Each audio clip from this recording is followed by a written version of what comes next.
Здравия желаю, капитан Попазов. Нарушаем распитие спиртных напитков в общественных местах. А чё, нарушаем.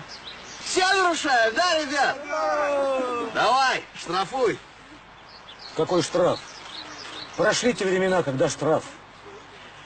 Законодательство уже изменилось.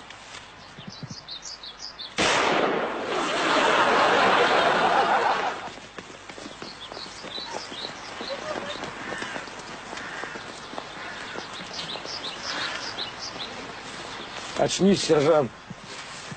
Закончилась операция по борьбе с распитием алкоголя в общественных местах.